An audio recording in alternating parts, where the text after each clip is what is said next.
The seasons were changing. The nights were longer, and naturally, the days shorter. It was the season when evil claimed the land. Human dominance gave way to Zarin control.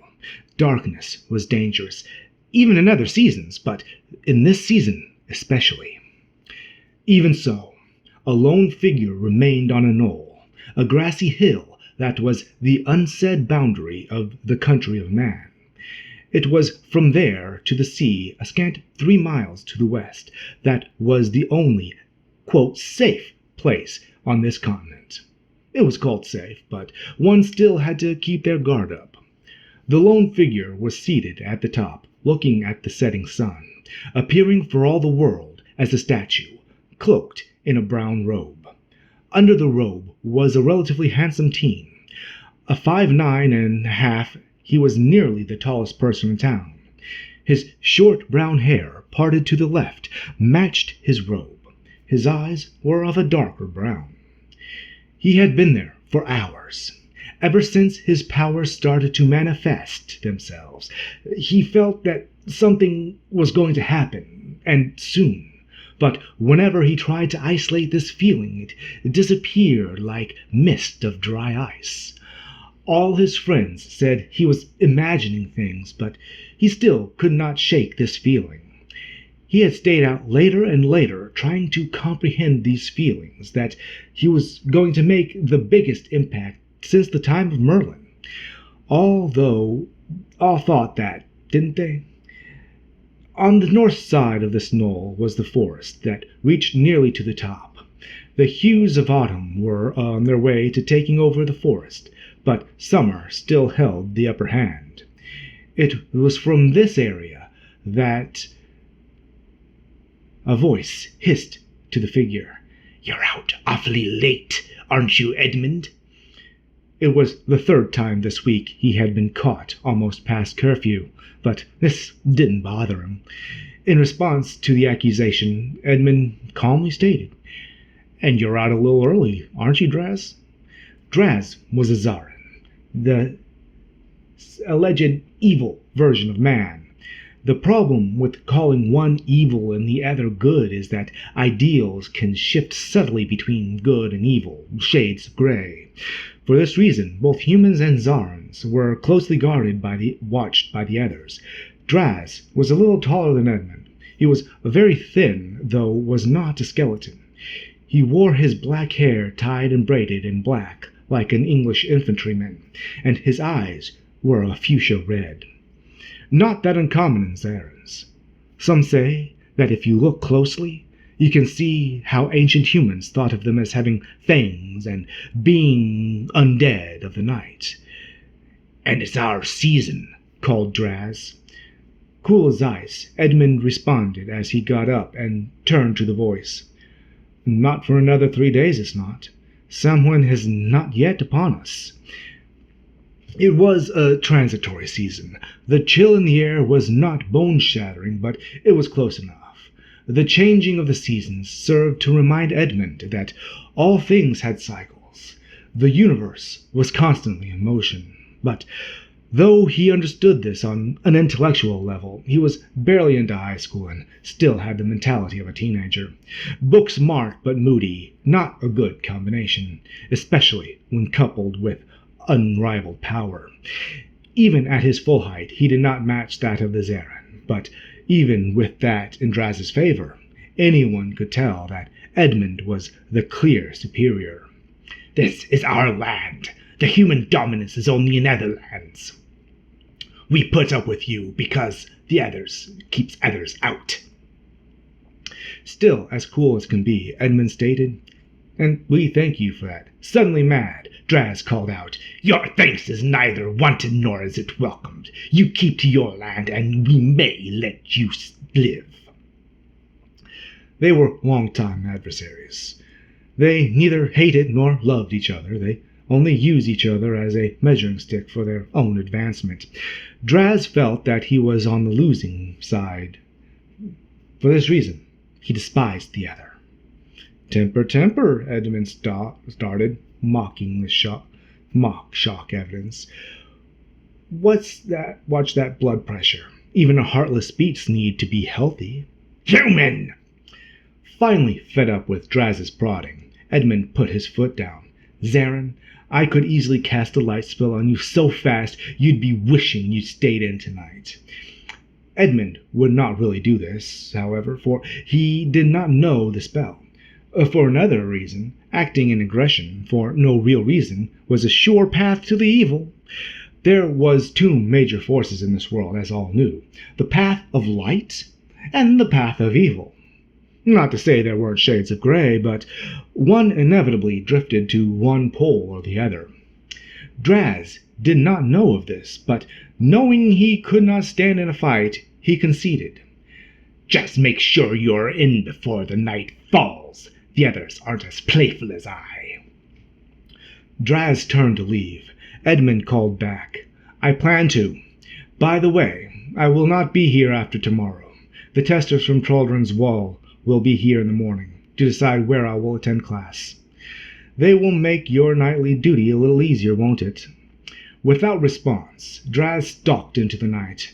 The Zarins had to keep a balance, keeping humans afraid enough to stay at bay, but not quite so much that others came to take care of those that would do harm to their kin. Thus the nightly duty Edmund was talking of.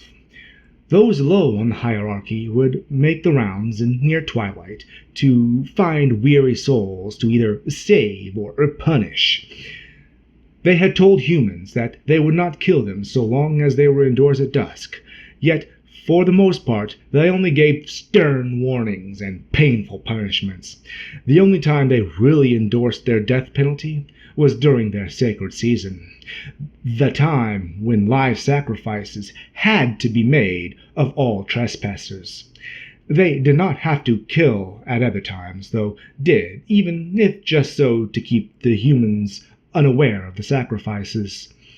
As for Traldon's, it was a school of magic, a very prestigious boarding school, where those with power could study in safety.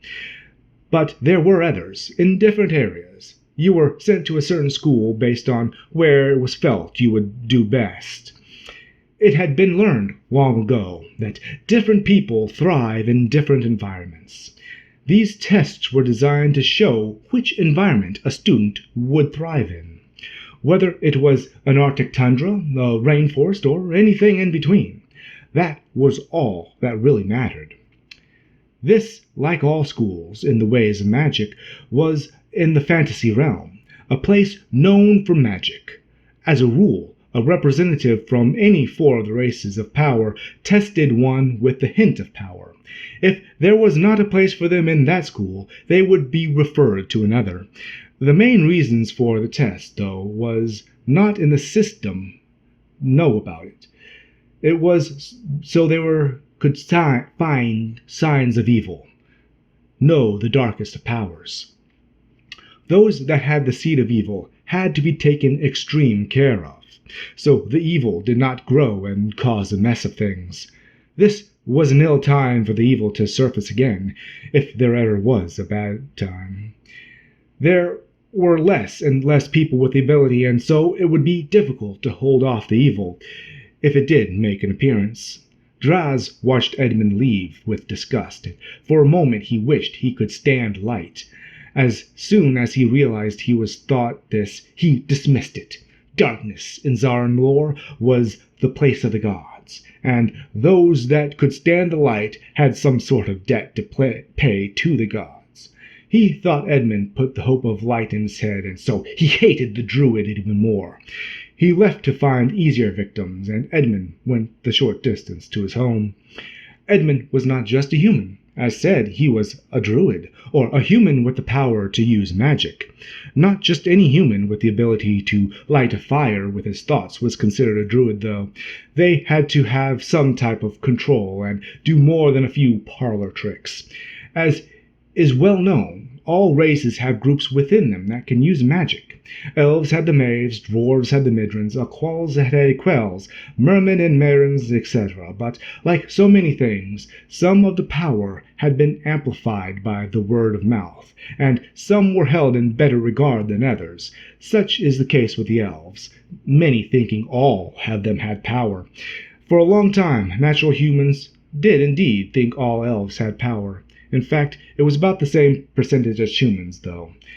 A great many things have happened in that way, and for that reason you have to use a fine-tooth comb to find real truth in the epics and histories. You also have to hear it from both sides to find out what really happened, and even then it's hard to tell. Each race had different methods of using power, and different levels that could be attained. All were different, but all were great. A prospective druid was always considered a mage until they proved they were more, in which case they could be given a different title, as with all species. Usually one would get to the second or third level within a year, and that is nothing special, but all, until they learned otherwise, think of themselves as wizards or warlocks, which were about the fifth level. Those that don't believe themselves powerful usually have the potential to go far further than others, though. This is because they understand things on a different level than others. All of this went through Edmund's head for the millionth time, since he was informed that he would be tested to enter a school. He only knew what others his age knew, possibly less, growing up in the true or mortal realm. But it was still a bit of a load. Edmund was not in a hurry, but he did arrive at the edge of his town far sooner than he thought he would.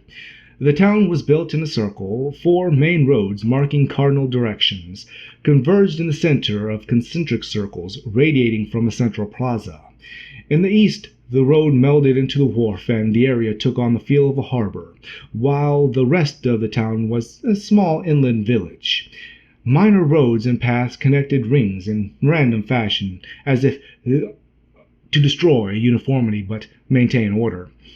He passed the furthest ring, which was surrounded by fields of grain and vegetables. They were a small community and competed on the global market by having the biggest veggies and richest grain in the hemisphere. All other food was shipped in about weekly. Luckily, they did not have to rely on merchants to bring news like in the past. They were all connected live via satellite to the world of knowledge. He was unsurprised at the fact that, other than lights and random residences, his hometown resembled a ghost town. This community had never known a nightlife. Even the local tavern closed its doors at dusk. But he was on the edge of the streets, and through the windows he saw people gape at the fact he was stupid enough to be out this late. He arrived at his door about 6 minutes after he crossed the city limits, though it usually took him a good 10. He figured later that he was drawn by his mother, who worried about him and his blossoming power. He was, after all, the first in his line to display any sort of ability with magic at all, and he was decent in his abilities. Usually, this meant the evil had already been seated in his abilities. But not so in Esmond's case, he hoped. His great step-uncle had power, and he mostly made sendis, often called seeing stones or crystal balls, but that was the extent of past power in his family, or at least that he knew of.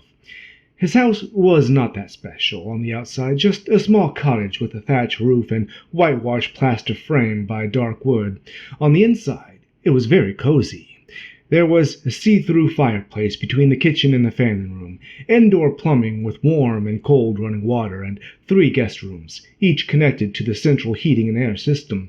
Electricity was not as foreign as one would think by the look of the town. All had it. Solar panels were used for this energy, so no plant was needed. This was a simple community that harbored no ill will towards anything. It was like peace would never leave it. Why did none of this comfort him, though? As he walked through the simple machined doorway, a look of great relief flooded his mother's face.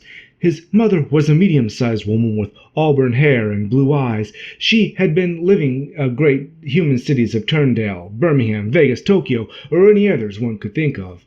But her lifelong raising 2 children alone showed. In some cases, however, such as wine, it gets better with age. So, too, was it with Edmund's mother. Edmund, she exclaimed as she embraced him. Where are you? You know the Czars get adamant about curfew at this time of year? Trying to ease his mother's worries, Edmund replied as he emerged from the bear hug. I'm fine. It was just the gray knoll. You know Droz is always there to warn those that are late. Under her breath, his mother said, He's not warning you, Edmund. Aloud, she said, You know how I worry. You may have the power, but you should still be careful. Untrained, it would be easy for any Graydon to kill you, and you also have more susceptible to evil. I know, and you should trust me more than anything to do anything stupid. You taught me too well. I'm bound to get accepted to a good school tomorrow. I'll have the training to stay on the good side of light, and in all her worrying, she really didn't think the evil had gotten a hold of him, but she just had to be careful. The evil was a dangerous thing, even if it had been mostly dormant for 10,000 years.